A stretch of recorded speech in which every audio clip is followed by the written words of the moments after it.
What else is going on in our world? Is there anything else in our world happening that's more important than spending a few minutes with God?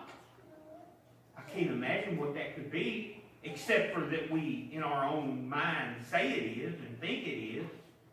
But I can't imagine what it would be. Discipline in our desires and our limits. The things we want. The things we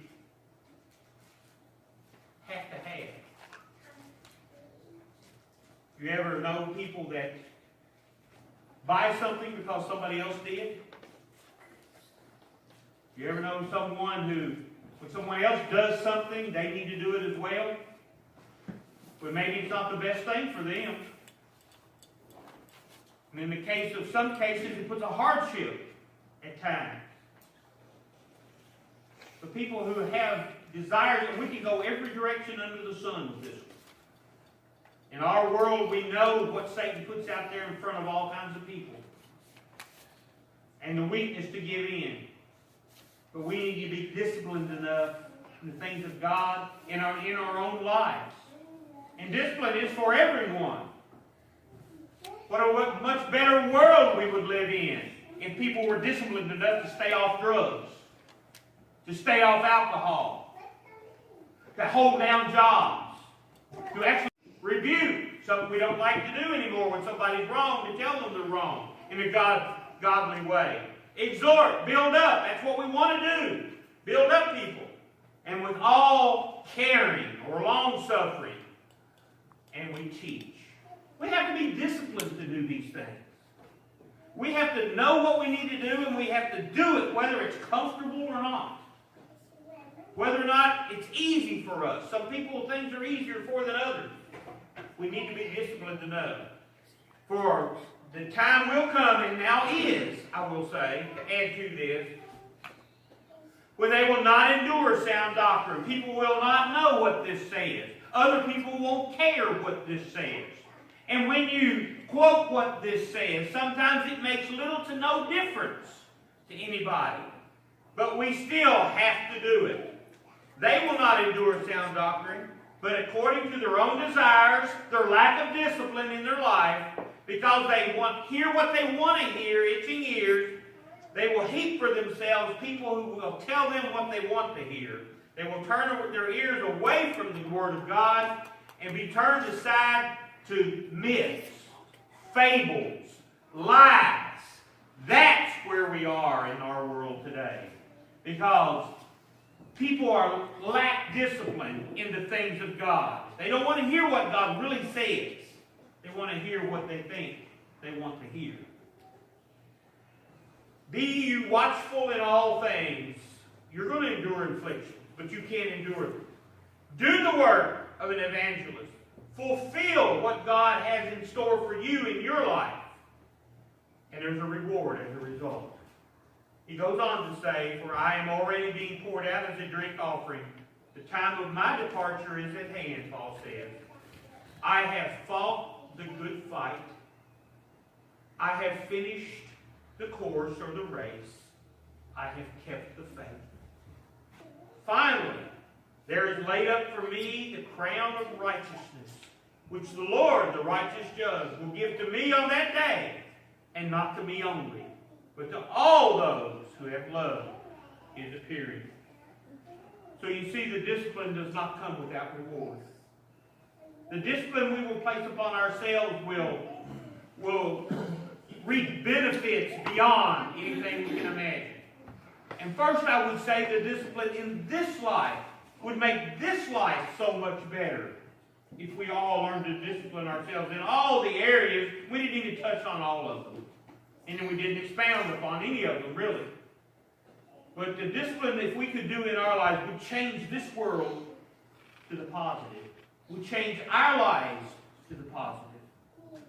And in the long run, it would not only open the door for fighting the good fight here, for finishing the course, and having laid up for us a crown of righteousness. For us, it wouldn't just open the door for us, it would open the door for those around us.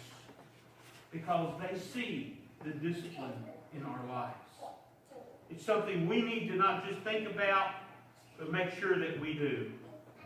Whatever your weakness is, whatever your temptation is in your life that you give into, discipline yourself to say, no, I'm not going to do it.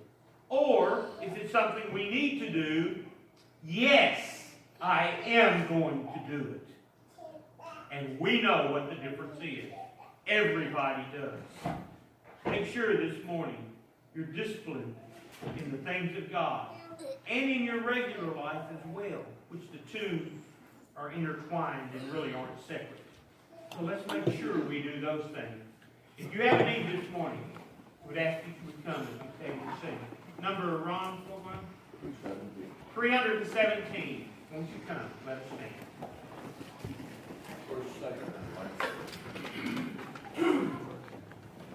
Will your anchor hold in the storms of life? When the clouds unfold their wings on strife, when the storm winds shift and the cable strain, will your anchor drift or firm remain?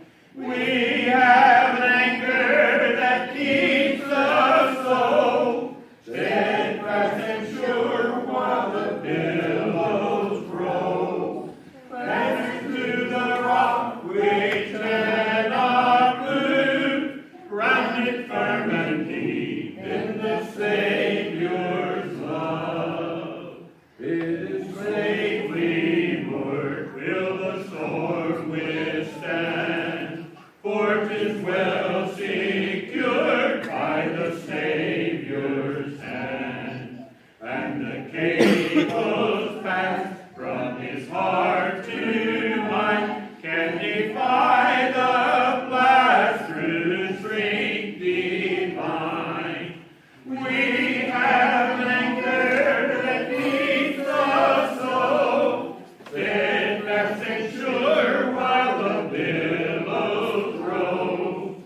Fastened to the rock which cannot move, grounded firm and deep in the Savior's love.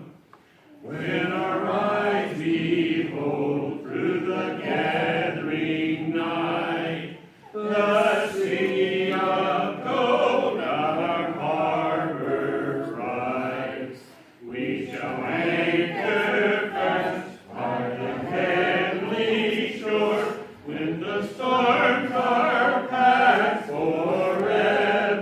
forevermore. We have an anchor that keeps the soul steadfast and sure while the billows roll. Fastened to the rock which